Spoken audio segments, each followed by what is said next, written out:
সংবাদ সবাইকে স্বাগত জানাচ্ছি আমি ফিরোজ তোহা। শুরুতে সংবাদ শিরোনাম জানিয়ে দিব আমাদের হাতে থাকা সর্বশেষ গুরুত্বপূর্ণ আপডেট সংবাদ। উপজেলা নির্বাচনেও জনগণের সায় নেই বলছেন বিএনপির মহাসচিব মির্জা ফখরুল ইসলাম আলমগীর। আজ দুপুরে রাজধানীর সেগুনবাগিচায় ঢাকা রিপোর্টার্স ইউনিটি শফিউল আলম প্রধানের ৭ম মৃত্যুবার্ষিকী আলোচনা সভায় এসব বক্তব্য দেন বিএনপির মহাসচিব।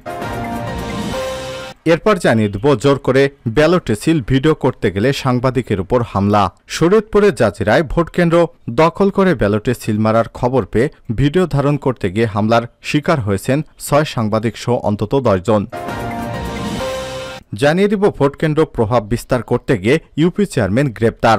লক্ষ্মীপুরের রামগঞ্জে ভোটকেন্দ্রে প্রভাব বিস্তার করতে চেষ্টা করতে গিয়ে জাবেদ হোসেন নামের এক ইউপি চেয়ারম্যানকে আটক করা হয়েছে। তিনি উপজেলার ভাদুর ইউনিয়ন পরিষদের চেয়ারম্যান। এদিকে শাস্তি পাওয়ার মতো কোনো অপরাধ করিনি বলছেন সাবেক সেনাপ্রধান। প্রিয় দর্শক, আপনারা জানেন সাবেক সেনাপ্রধানের নামে যুক্তরাষ্ট্র থেকে নিষেধাজ্ঞা জারি করা হয়েছে। এই নিষেধাজ্ঞার পরিপ্রেক্ষিতে তিনি সংবাদ মাধ্যমে বিবৃতি দিয়ে বলেছেন, আমি শাস্তি পাওয়ার মতো কোনো অপরাধ করিনি। এবারে জানিয়ে দেব এমপি আনারের বিষয়ে যা বললেন স্বরাষ্ট্রমন্ত্রী। ভারতে চিকিৎসা করাতে গিয়ে নিখোঁজ ঝিনাইদহ ৪ আসনের আওয়ামী লীগের সংসদ সদস্য আনারুল আজম আনারের এখন পর্যন্ত কোনো হালনাগাদ তথ্য নেই জানিয়ে স্বরাষ্ট্রমন্ত্রী আসাদুজ্জামান খান কামাল বলেছেন, আমার কাছে এখন পর্যন্ত কোনো আপডেট নেই। যতটুকু শুনেছি আনারের মোবাইলটাও বন্ধ আছে। এবং সর্বশেষ জানিয়ে দিব রাইসির জানাজায় লাখো মানুষের ঢল। ইরানের প্রেসিডেন্ট ইব্রাহিম রাইসির জানাজায় লাখো লাখো মানুষের ঢল নেমেছে। তারা মাতম করে শোক প্রকাশ করছেন, রাইসির জন্য আল্লাহর দরবারে কান্নাকাটি করছেন। পূর্ব আজারবাইজান প্রদেশের রাজধানী তাবরিজে মঙ্গলবার ২১শে মে সকালে রাইসি, পররাষ্ট্রমন্ত্রী হুসাইন আমির আবদুল্লাহিয়ান সহ নিহত অন্যদের প্রথম জানাজার আনুষ্ঠানিকতা শুরু হয়। প্রত্যেকেই নির্ধারিত স্থানে মানুষ জড়ো হতে থাকেন। তাদের বেশিরভাগের পরনে ছিল কালো পোশাক। অনেকের হাতে ছিল রাইসির ছবি এবং ইরানের জাতীয় পতাকা। আল জাজিরা জানায়, তাবরিজে জানাজা শেষে আরও কয়েকটি স্থানে জানাজার আয়োজন করা হয়েছে। পরে রাইসি আবদুল্লাহিয়ান এর মরদেহ তেহরানে নিয়ে যাওয়া হবে। সেখানে আরও একটি জানাজা হবে। রাইসির দাফন সংক্রান্ত সব কার্যক্রমই রাষ্ট্রীয় মর্যাদায় সম্পন্ন করা হচ্ছে। প্রিয় দর্শক, এতক্ষণ শুনছিলেন সংবাদ শিরোনাম, এবারে বিস্তারিত। তবে তার আগে অনুরোধ থাকবে, আপনি কোন স্থান থেকে আমাদের সংবাদটি দেখছেন কমেন্ট করে জানিয়ে দিন এই সংবাদ সম্পর্কে আপনার মূল্যবান মতামত। প্রিয় দর্শক, আপনি যদি আমাদের চ্যানেলে নতুন হয়ে থাকেন, ভিডিওটি দেখতে দেখতে চ্যানেলটি সাবস্ক্রাইব করে রাখুন, যাতে করে আমাদের লেটেস্ট আপডেট সংবাদগুলো সবার আগে আপনার কাছে পৌঁছে যায়। এবারে বিস্তারিত। উপজেলা নির্বাচনেও জনগণের সায় নেই বলছেন মির্জা ফখরুল। বিএনপির মহাসচিব মির্জা ফখরুল ইসলাম আলমগীর বলেছেন, একদলীয় বাকশাল কায়েম করতে সরকার অনেক দূর এগিয়ে গেছে, এটা তাদের সুকৌশল।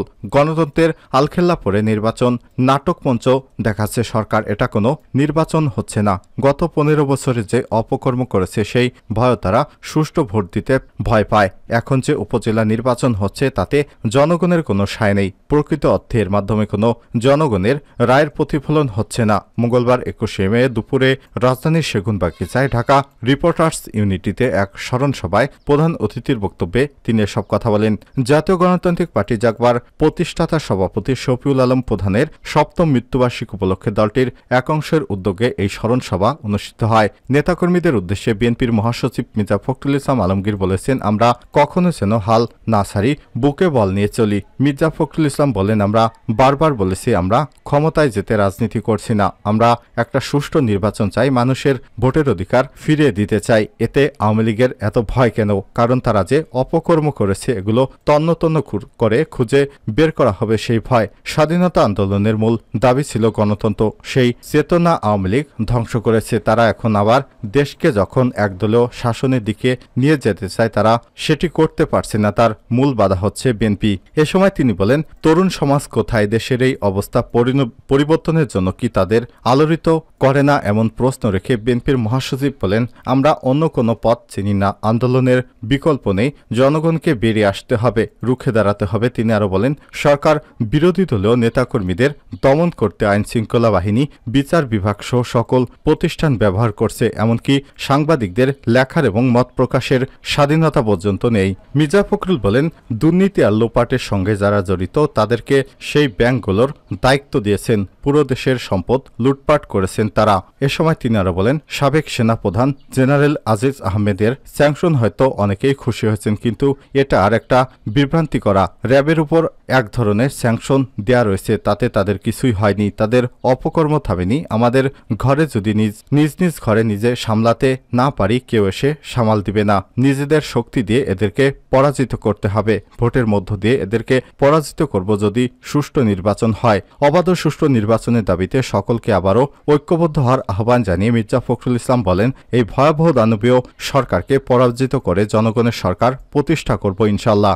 আমরা কখনো যেন হাল না ছাড়ি, বুকে বল নিয়ে চলি। জোর করে ব্যালটে সিল ভিডিও করতে গেলে সাংবাদিকদের উপর হামলা। শরীয়তপুরের জাজিরায় ভোটকেন্দ্র দখল করে ব্যালটে সিল মারা খবর পেয়ে ভিডিও করতে গিয়ে হামলার শিকার হয়েছেন 6 সাংবাদিক সহ অন্তত 10 জন। মঙ্গলবার 21 মে বেলা 11টার দিকে জাজিরা সেনেরচর ফরাজি দারুস সুলুম নুরানি হাফেজিয়া কওমি মাদ্রাসা এবং এতিমখানা কেন্দ্রে এ হামলার ঘটনা ঘটে। জাজিরা উপজেলায় মোটরসাইকেল প্রতীকের চেয়ারম্যান প্রার্থী ইদ্রিস ফরাজির কর্মী সমর্থকরা এ হামলা চালায়। এ সময় স্থানীয়রা আহতদের উদ্ধার করে জাজিরা উপজেলা স্বাস্থ্য কমপ্লেক্স সহ বিভিন্ন হাসপাতালে ভর্তি করে। পুলিশ এবং স্থানীয় প্রত্যক্ষদর্শীরা জানায়, শরীয়তপুরের জাজিরা উপজেলা পরিষদ নির্বাচনের ভোট গ্রহণ চলছে। এই নির্বাচনে ঘোড়া প্রতীকের প্রার্থী SM আমিনুল ইসলাম রতন এবং মোটরসাইকেল প্রতীকের প্রার্থী মোহাম্মদ ইদ্রিস ফরাজি সহ 5 জন প্রতিদ্বন্দ্বিতা করছেন। সকাল 8টা থেকে ভোট গ্রহণ শুরু হয়েছে।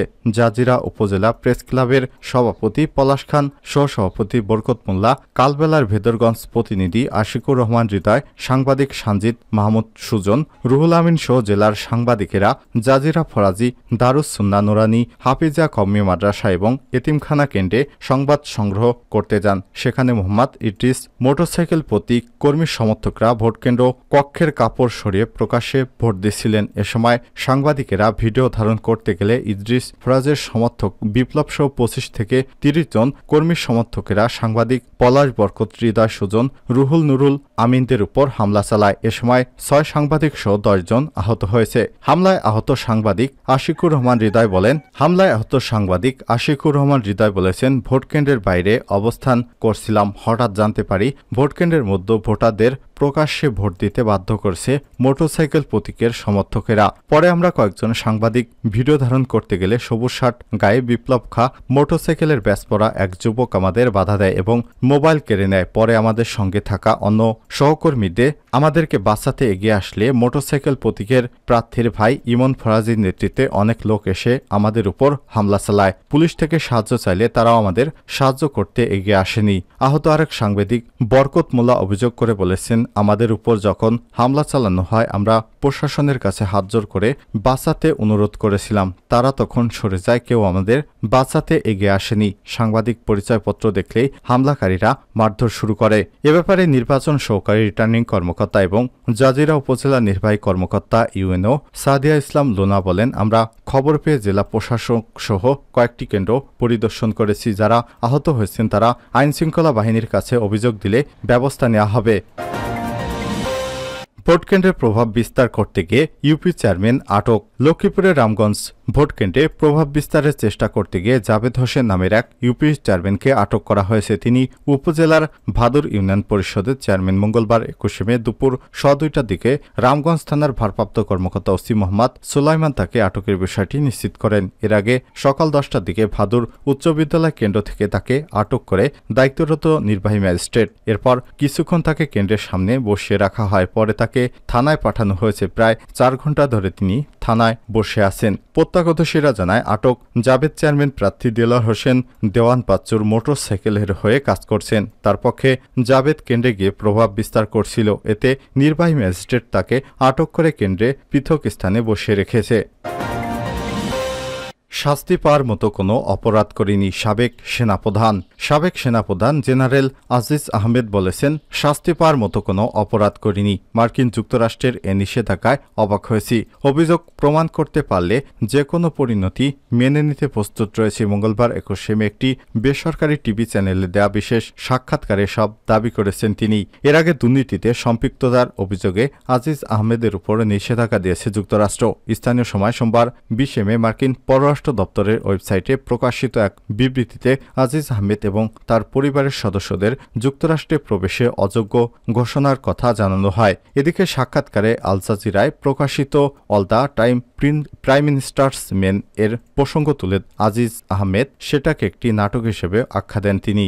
সাবেক সেনাপ্রধান আজিজ বলেন, 2021 সালের আল জাজিরায় তৈরি করা ডকুমেন্টারিতে যে দুটি অভিযোগ করা হয়েছিল, এই নিষেধাজ্ঞাতেও সেই দুটি অভিযোগের কথা বলা হয়েছে। এই দুটি জিনিস ওতপ্রোতভাবে জড়িত।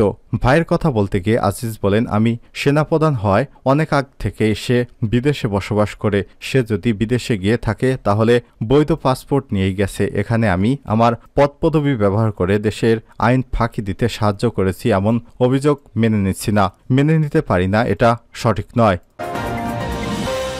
রাইসির জানাজায় লাখো মানুষের ঢল। ইরানের প্রেসিডেন্ট ইব্রাহিম রাইসির জানাজায় লাখো মানুষের ঢল নেমেছে। তারা মাতম করে শোক প্রকাশ করছেন, রাইসির জন্য আল্লাহর দরবারে কান্নাকাটি করছেন।